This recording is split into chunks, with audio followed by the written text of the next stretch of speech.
말씀은 사도행전 2장입니다. 사도행전 2장 42절부터 47절에 있는 말씀을 제가 읽습니다.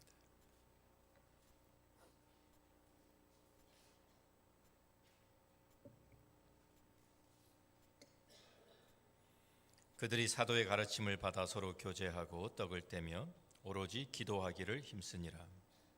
사람마다 두려워하는데 사도들로 말미암아 기사와 표적이 많이 나타나니 믿는 사람이 다 함께 있어 모든 물건을 서로 통용하고 또 재산과 소유를 팔아 각 사람의 필요를 따라 나눠주며 날마다 마음을 같이하여 성전에 모이기를 힘쓰고 집에서 떡을 떼며 기쁨과 순전한 마음으로 음식을 먹고 하나님을 찬미하며 또 온 백성에게 칭송을 받으니 주께서 구원받는 사람을 날마다 더하게 하시니라.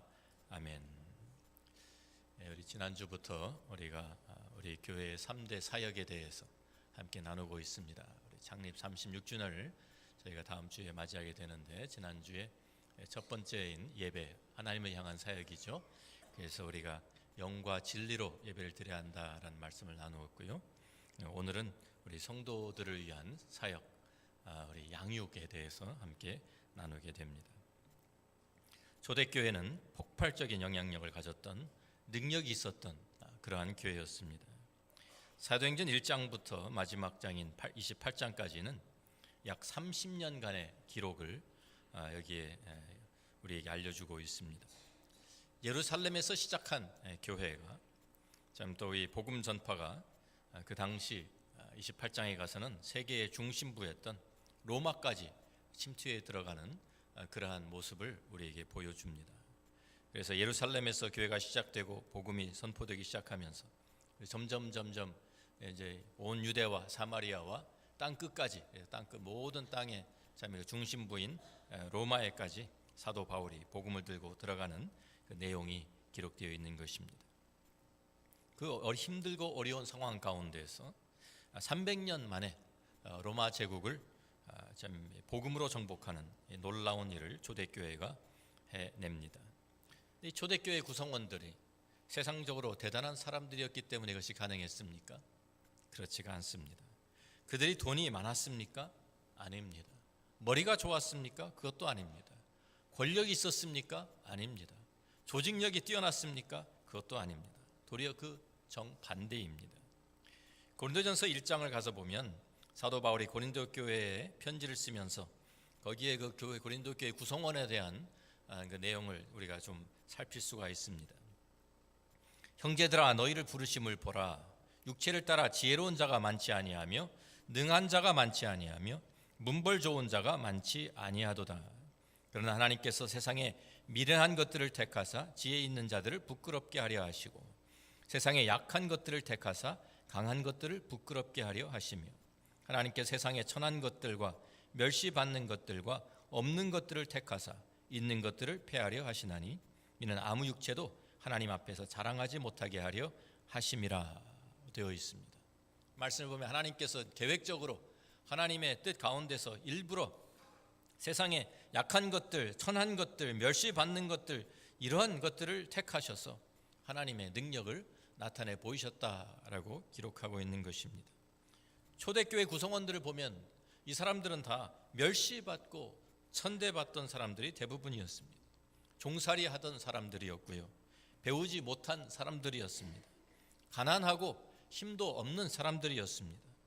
그런데 이렇게 이런 사람들이 힘도 없는 사람들이 핍박을 받으면서도 또 지하에 숨어 살면서 어떻게 300년 만에 온 로마 제국을 변화시킬 수가 있었습니까? 초대교회가 가지고 있었던 그 놀라운 폭발적인 영향력은 도대체 무엇이었습니까? 그에 반해서 우리 현대 교회는 그때보다 교인 수도 훨씬 더 많고 교회당도 많고 조직력도 뛰어난데 왜 세상을 향한 영향력을 잃어버리고 있습니까? 우리가 예루살렘에서 시작된 이 초대교회를 다시 살펴보면서 우리가 회복해야 할 것이 무엇인지를 우리 현대 교회가 회복해야 될 것이 무엇인지를 다시 발견하는 이 시간이 되기를 바랍니다. 오늘 본문이 기록된 사도행전 2장은 신약시대의 교회가 어떻게 시작이 되었는지를 우리에게 잘 보여주고 있습니다. 오순절날 성령이 예루살렘에 모여있던 120명의 성도들에게 임하였습니다. 오순절은 6월절부터 50일이 되는 날이 바로 오순절입니다. 그래서 그 유대인들이 지키는 절기 중에 하나였는데요. 예수님께서는 6월절에 십자가에 달려 죽으셨다가 3일 만에 다시 살아나시고 40일을 이 땅에 머무시면서 제자들에게 부활의 확실한 증거를 보여주셨습니다. 사도행전 1장 3절 말씀을 가서 보면 그가 고난 받으신 후에 또한 그들에게 확실한 많은 증거로 친히 살아계심을 나타내사 40일 동안 그들에게 보이시며 하나님 나라의 일을 말씀하시니라고 기록되어 있습니다. 그리고 승천하시기 바로 전에 분부하신 말씀이 또 있습니다. 4절과 5절입니다. 사도들과 함께 모이사 그들에게 분부하여 이르시되 예루살렘을 떠나지 말고 내게서 들은 바 아버지께서 약속하신 것을 기다리라.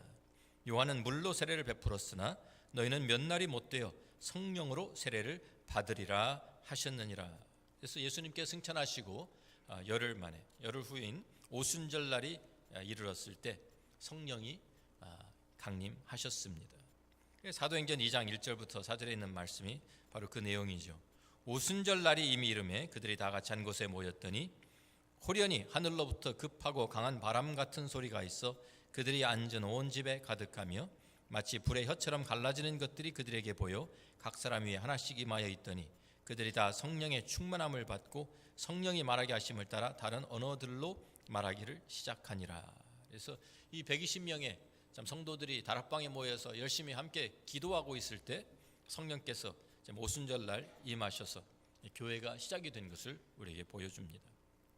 성령이 충만해진 이 제자들이 자기들이 배운 적이 없는 다른 언어로 복음을 전파하기 시작을 했습니다. 예수님의 제자들은 대부분이 갈릴리 출신들입니다. 그런데 배운 적이 없는 외국어를 가지고 하나님의 말씀을 선포하기 시작하니까 얼마나 신기한 일입니까? 본인들도 아마 놀랐을 것이고요. 듣는 사람들은 더 놀랐을 것입니다. 이것을 우리가 이 디아스포라라고 하죠. 세계의 각 나라에 흩어져 있었던 그래서 살고 있었던 그 유대인들이 오순절을 지키기 위해서 예루살렘에 와 있다가 이것을 듣게 된 것입니다. 디아스포라라고 하는 것은 이제 옛날 핍박을 받으면서 또 이스라엘에 있던 사람들이 각 사방으로 다 흩어졌어요. 그런데 그 사람들이 그곳에서 회당을 짓고 거기에서 이제 신앙생활을 하다가 거기에서 태어나고 자란 그런 유대인들, 또 유대교를 개종한 이방인들, 이러한 사람들이 또 이제 그 유대인의 그 절기를 지키기 위해서 많은 사람들이 6월절에 왔다가 6월절부터 한번 오기가 힘드니까요. 6월절부터 오순절까지 이렇게 긴 기간이 아니기 때문에 6월절에 있다가 6월절을 지키고 또 오순절까지 기다렸다가 오순절을 지키고 돌아가는 그런 사람들이 많았습니다.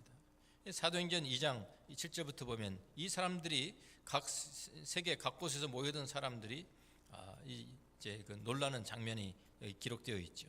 2장 7절에 다 놀라 신기하게 여겨 이르되 보라 이 말하는 사람들이 다 갈릴리 사람이 아니냐. 우리가 우리 각 사람이 난 곳 방언으로 듣게 되는 것이 어찌 됨이냐. 우리는 바데인과 메데인과 엘람인과 또 메소포타미아 유대와 갑바도기아 본도와 아시아 부르기아와 밤빌리아 애국과 및 구레네에 가까운 리비아 여러 지방에 사는 사람들과 로마로부터 온 나그네 곧 유대인과 유대교에 들어온 사람들과 그레데인과 아라비아인들이라. 우리가 다 우리의 각 언어로 하나님의 큰 일을 말함을 듣는도다 하고. 그래서 여기에 참 이거 나오는 이 모든 지명 이름들은 그 예루살렘을 중심으로 해서 사방으로 다 흩어져 있는, 그래서 아프리카 북부 지역 또 지중해 반대쪽에 이제 로마 제국의 그 모든 거기에 흩어져 살고 있었던, 또 동쪽으로는 참 그 메소포타미아 지방까지 거기에 흩어져 있던 그 사람들이 다 예루살렘에 모여들었다가 이 오순절날 성령이 강림하면서 일어났던 이 사건을 목격하게 된 것입니다. 이 오순절 사건은 오래전에 노아의 홍수 후에 있었던 바벨탑 사건의 회복을 의미하고 있습니다. 우리가 잘 아는 대로 창세기 11장에 바벨탑 사건이 기록되어 있습니다. 사람들의 죄악이 차고 넘쳐서 하나님께서 참 노아의 때 홍수로 이 세상을 심판하십니다. 그런데 사람들이 더 회개하지 않았기 때문에 그러니까 방주를 그 하나님의 명령을 따라서 노아가 방주를 다 준비했는데도 불구하고 아무도 방주로 찾아온 사람이 없었어요. 그래서 노아와 그 노아의 가족들만 8명만 구원을 받습니다. 그리고 겨우 구원을 받은 이 노아의 후손들이 이제 참 그 자손들이 퍼져 나가면서 다시 이 노아의 자손들이 하나님께 반역한 사건이 바로 이 바벨탑 사건입니다. 창세기 11장 1절부터 9절의 말씀을 읽어보면 온 땅의 언어가 하나요 말이 하나였더라. 이에 그들이 동방으로 옮기다가 시날 평지를 만나 거기 거리하며 시날 평지는 바벨론입니다. 서로 말하되 자 벽돌을 만들어 견고히 굽자 하고 이에 벽돌로 돌을 대신하며 역청으로 진흙을 대신하고 또 말하되 자 성읍과 탑을 건설하여 그 탑 꼭대기를 하늘에 닿게 하여 우리 이름을 내고 온 지면에 흩어짐을 면하자 하였더니 하나님께서 사람들이 건설하는 그 성읍과 탑을 보려고 내려오셨더라. 여호와께서 이르시되 이 무리가 한 족속이요 언어도 하나이므로 이같이 시작하였으니 이후로는 그 하고자 하는 일을 막을 수 없으리로다. 자 우리가 내려가서 거기서 그들의 언어를 혼잡하게 하여 그들이 서로 알아듣지 못하게 하자 하시고 여호와께서 거기서 그들을 온 지면에 흩으셨으므로 그들이 그 도시를 건설하기를 그쳤더라. 그러므로 그 이름을 바벨이라 하니 이는 여호와께서 거기서 온 땅의 언어를 혼잡하게 하셨음이니라. 여호와께서 거기서 그들을 온 지면에 흩으셨더라고 기록되어 있습니다. 우리가 언뜻 읽으면 뭐 바벨탑을 쌓고 성읍을 건설하는 게 뭐 대단한 일인가, 그래서 하나님께서 뭐 이것을 왜 막으셨는가라고 생각할 수도 있겠지만은요, 이 사람들이 바벨탑을 쌓은 이유가 있습니다. 거기에 보면 그 탑 꼭대기를 하늘에 닿게 하여라고 말하고 있습니다. 하나님과 같이 높아지려고 하는 그들의 그 교만이 거기에 나타나고 있는 것입니다. 아담이 하나님과 같이 동등되게 하려고 자기가 하나님과 같이 되기 위해서 선악과를 따먹은 것처럼 이 사람들도 역시 그 노아의 후손인데도 불구하고 그 아담의 죄가 계속해서 참 그들에게 전달되어서 그들도 역시 하나님과 같아지려고 하는 그 교만 가운데 이 탑을 쌓기 시작한 것이고요. 이 탑은 그냥 보통 탑이 아니고요. 여기 우리가 참 잉카 제국이나 이런데 또 바벨론 그 이제 우리 메소포타미아 가면 지구랏이라는 것이 있습니다. 여기 잉카 제국의 그 피라미드 같은 것이죠. 그래서 이집트의 피라미드과 이게 빼쭉한 것과는 달리 여기는 이렇게 끝에 위에 신전 탑을 이렇게 계단으로 올라가서 끝이 참 높은 그 탑 위에 신전이 있는 거예요. 그런데 그 신전이 하나님을 위한 신전이 아니에요. 그 신전은 바로 자기 자신들이 자기 자신들을 하나님 영광 대신에 자기들 자신들의 영광을 자기 이름을 나타내려는 그러한 죄 가운데서 하나님 대적하는 그러한 탑을 건설한 것이죠. 그래서 하나님께서 이 사람들의 이 죄를 하나님이 징계하시면서 언어를 혼잡하게 하셔가지고 서로 이 일을 진행하지 못하도록 그런 심판을 내리신 것입니다. 사람들은 언어가 통하지 않으니까 제각기 뿔뿔이 다 흩어지게 되었습니다. 바벨이라는 그 말은 그 뜻은 혼잡이라는 그러한 뜻입니다. 하나님을 대적하는 그 죄의 결과로 언어가 이렇게 나누어지게 되었고요. 사람들이 흩어지게 되었는데 이제 오순절날이 이르러서 성령이 강림하시면서 그 나누어진 언어를 통해서 다시 하나님의 그 큰일, 즉 복음을 듣게 되고요. 흩어졌던 사람들이 다시 하나로 모이게 되는 이 회복의 역사가 시작이 된 것입니다. 그것이 바로 오순절의 참 그 특별한 의미입니다. 오순절 성령이 임하시면서 교회가 시작되면서 사방으로 흩어졌던 다른 언어로 각 족속으로 모든 그 참 이 지방으로 흩어졌던 사람들이 다시 한 교회로 하나로 모이는 이런 놀라운 역사를 주님께서 오순절날 이 성령 강림하시면서 그것을 보여주신 것입니다. 모여들은 이 참 사람들을 향해서 베드로가 설교를 합니다. 신약교회의 첫 번째 설교입니다. 설교의 내용은 이제 2장 14절부터 나오고 있는데요. 거기에 참 구약 성경을 인용해서 하나님의 약속이 성취된 것을 이야기하고 또 예수 그리스도의 부활을 증거하는 것이었고요. 그래서 우리가 2장 32절에 가서 보면 이 예수를 하나님이 살리신지라 우리가 다 이 일의 증인이로다 라고 말하면서 36절에 이 설교의 결론을 내리고 있습니다. 그런즉 같이 읽습니다. 그런즉 이스라엘 온 집은 확실히 알지니 너희가 십자가에 못 박으니 예수를 하나님이 주와 그리스도가 되게 하셨느니라 하니라. 예수는 주시다, 예수는 그리스도시다, 메시아시다라는 것이 이 첫 번째 설교의 핵심 결론입니다. 그래서 이 복음을 듣게 된 그 많이 모여들었던 사람들이 회개를 하고 세례를 받고 이제 교회에 동참하게 되었습니다. 그 교회에 들어온 사람의 숫자가 3,000명이었다라고 말씀하고 있죠. 사도행전 2장 41절에 그 말을 받은 사람들은 세례를 받음에 이날의 신도의 수가 3,000이나 더하더라. 120명이 다락방에서 모여가지고 좀 그 기도하면서 성령이 임했는데 그 교회가 시작한 그 첫날부터 이 교회가 3,000명을 전도한 거예요. 그래서 지금 우리가 오늘 읽은 이 42절 말씀은 이제 그 새로 시작된 교회가, 예루살렘의 그 초대교회가 어떻게 좀 그 자라고 좀 성장했는지를 우리에게 보여주는 것입니다. 그들이 그 사도의 가르침을 받아 서로 교제하고 떡을 떼며 오로지 기도하기를 힘쓰니라. 이 구절에, 이 한 구절에 초대교회 양육 시스템이 들어 있습니다. 첫 번째는 사도의 가르침을 받아라는 것이고요.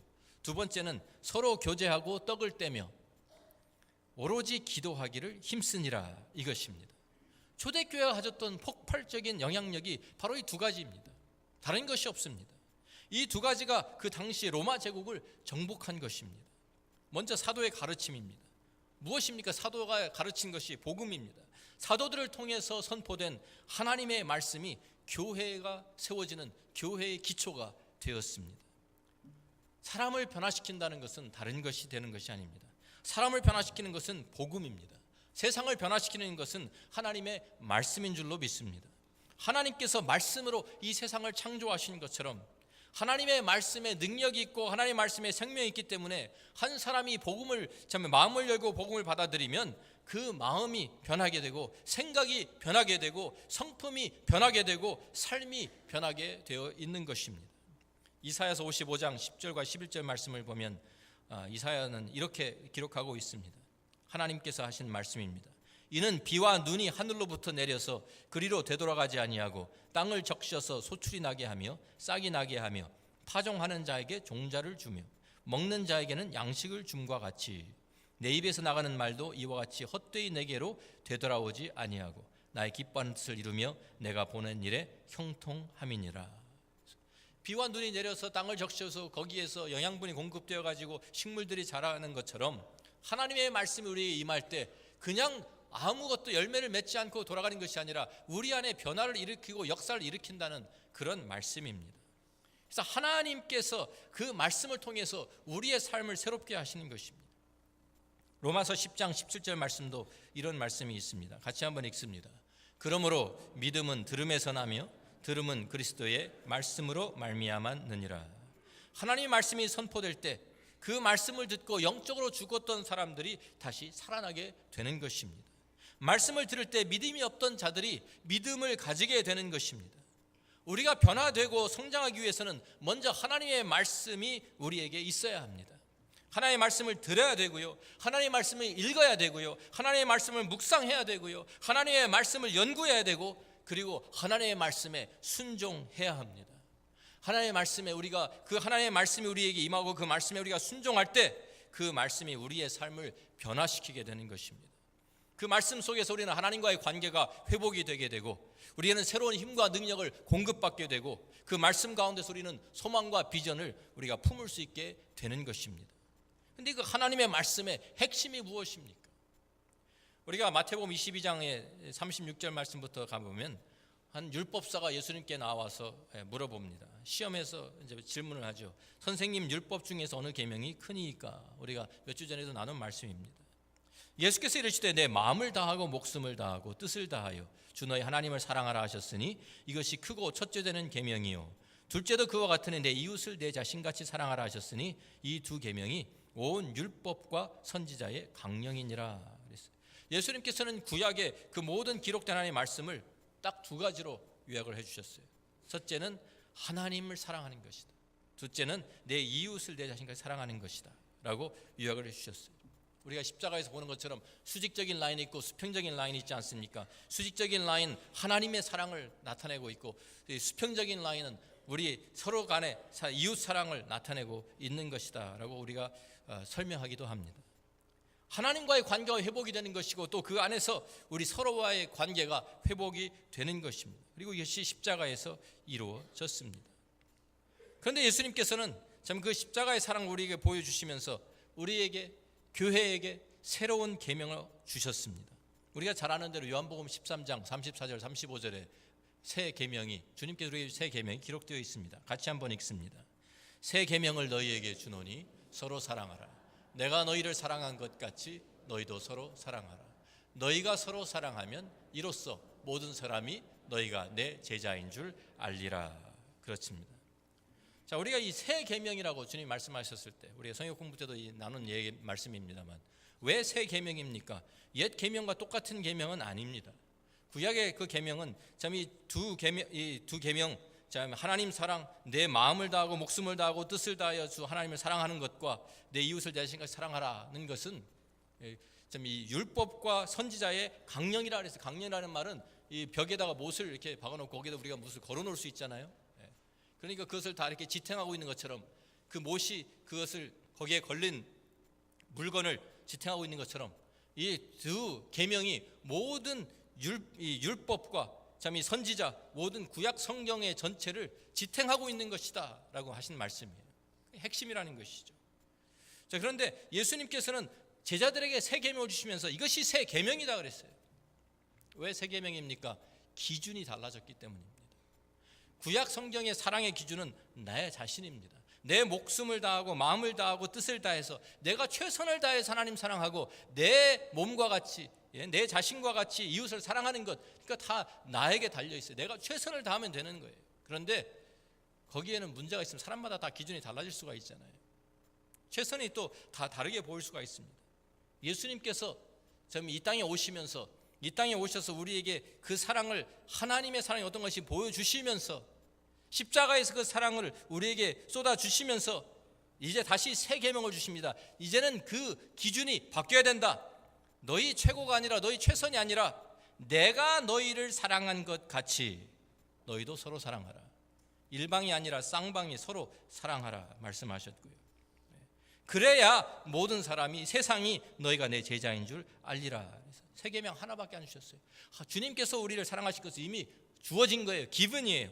그리고 이제는 우리에게 주신 것은, 우리가 해야 될 일은 모든 사람, 우리가 서로, 우리 형제들을 서로 사랑하는 것이다 라고 말씀합니다. 다시 말해서 우리가 구약 성경을 요약해도 하나님 사랑, 이웃 사랑이고요, 신약 성경의 새 계명도 서로 사랑이에요. 우리가 다시 말하면 하나님의 말씀에, 우리가 복음에 순종하게 되면 서로 사랑하게 된다는 말씀입니다. 초대교회의 양육 시스템의 첫 번째가 사도들의 가르침이라고 하면 그것의 결과가, 그것의 열매가 무엇으로 나타내지, 우리 삶 속에 무엇으로 나타내야 되냐면 서로 교제하고 떡을 떼며 오로지 기도하기를 힘쓰게 되는 것입니다. 다른 말로 하면 서로 사랑하면서 사는 것입니다. 오늘 본문에 서로 사랑하며 사는 삶이 잘 묘사되어 있습니다. 44절 말씀부터 보니까 믿는 사람이 다 함께 있어 모든 물건을 서로 통용하고 또 재산과 소유를 팔아 각 사람의 필요를 따라 나눠주며 날마다 마음을 같이하여 성전에 모이기를 힘쓰고 집에서 떡을 떼며 기쁨과 순전한 마음으로 음식을 먹고 그랬어요. 모든 것을 함께 나누는 그 모습. 그런데 초대교회 구성원들을 한번 생각해 보십시오. 아까 말씀드린 것처럼 대다수의 사람들 120명이 참 먼저 기도하면서 성령이 임하시고, 그리고 오순절날 3,000명이 회개하고 교회에 들어왔습니다. 그런데 대다수의 이 교회 안에 있는 사람들도 50일 전만 해도 6월절 때 예수를 십자가에 못 박으라고 소리쳤던 사람들이 대부분입니다. 다시 말하면 제자들과 서로 원수였던 사람들입니다. 그런데 예수 그리스도의 십자가의 사랑이 그 삶 속에 들어오니까 서로를 용서하게 되고 서로를 받아주게 되고 서로를 용납하면서 깨어졌던 관계가 회복이 되게 되었고, 그 주님의 사랑으로 이제는 서로 사랑하면서 하나의 공동체를 이루게 된 것입니다. 예수 그리스도가 아니고서는, 십자가의 사랑이 아니고서는 서로 만날 이유도, 서로 대화할 이유도 없는 사람들이었습니다. 유대인들은요, 같은 동급이 아니라고 하면 절대로 함께 식사도 하지 않고 그 집에 들어가지도 않습니다. 다시 말하면 교제를 하지 않습니다. 그런데 그런 그들이 함께 모여서 떡을 떼며 모든 것을 나누는 것은 이제 저들의 마음이 하나가 되었다는 것이고요, 그리스도의 사랑으로 그들이 한 가족이 되었다라는 것을 우리에게 보여주고 있는 것입니다. 그래서 여기에 기쁨과 순전한 마음으로 떡을 떼고 음식을 먹는다, 이것이 자꾸만 나오는 이유가 테이블 펠로십을 한다는 것은 한 가족이다라는 것을 나타내주는 그런 내용입니다. 그런데 이 초대교회가 예루살렘에서만 아니라 사마리아, 또 그 다음에는 참 온 유대와 사마리아 어떤 땅 끝까지 참 이방 땅으로 들어가기 시작하니까 이방인들도 교회에 들어오기 시작했습니다. 그래서 에베소서 2장을 가서 보면 이방인 가운데 이제 예수를 믿고 이제 교회에 들어온 사람들을 향해서 에베소 2장 14절부터 19절에 이렇게 말씀합니다. 그는 우리의 화평이신지라 둘로 하나를 만드사 원수된 것 그 중간에 막힌 담을 자기 육체로 하시고 법조문으로 된 계명의 율법을 폐하셨으니 이는 이 둘로 자기 안에서 한 새 사람을 지어 화평하게 하시고 또 십자가로 이 둘을 한 몸으로 하나님과 화목하게 하려 하심이라. 원수된 것을 십자가로 소멸하시고 또 오셔서 먼 데 있는 너에게 평안을 전하시고 가까운 데 있는 자들에게 평안을 전하셨으니 이는 그로 말미암아 우리들이 한 성령 안에서 아버지께 나아감을 얻게 하려 하심이라. 그러므로 이제부터 너희는 외인도 아니요 나그네도 아니요 오직 성도들과 동일한 시민이요 하나님의 권속이라.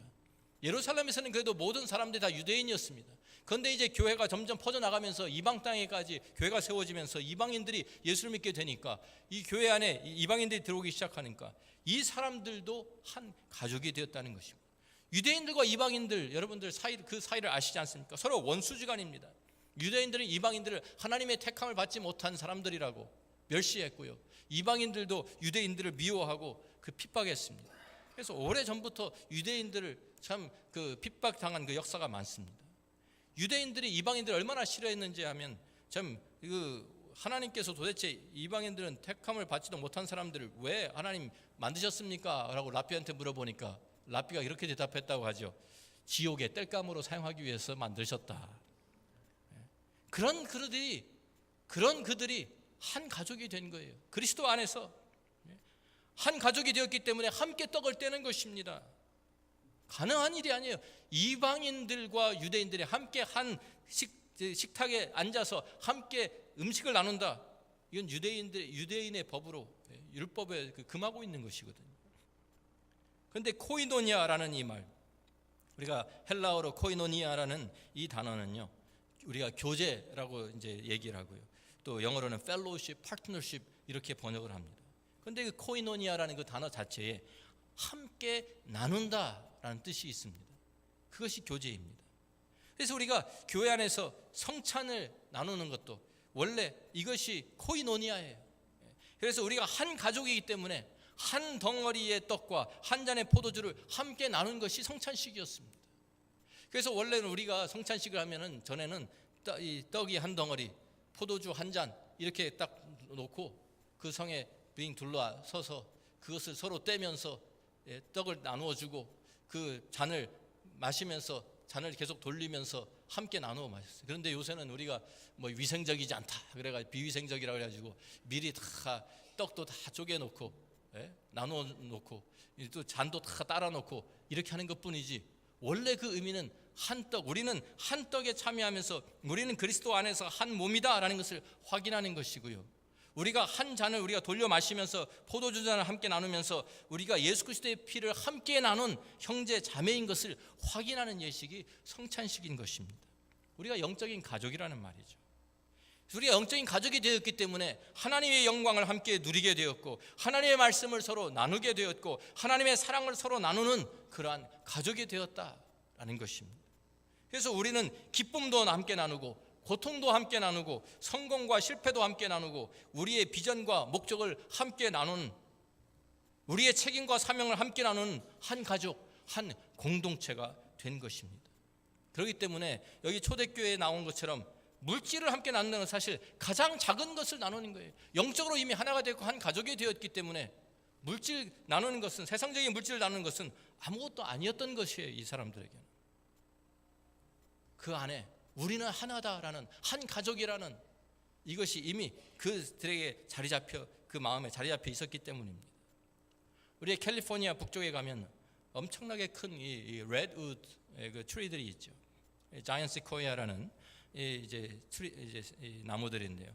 세상에서 가장 큰 나무들입니다. 엄청나게 높이 올라갑니다. 키가 엄청 큽니다. 300피트 이상 되는 것들도 많고요. 이 얼마나 이게 둘레가 큰지 가족들이 여름에 같이 우리 여행을 갔다가 6명, 7명이 돌아갔는데도 이게 손 잡기가 힘들 정도로 그렇게 큰 나무들입니다.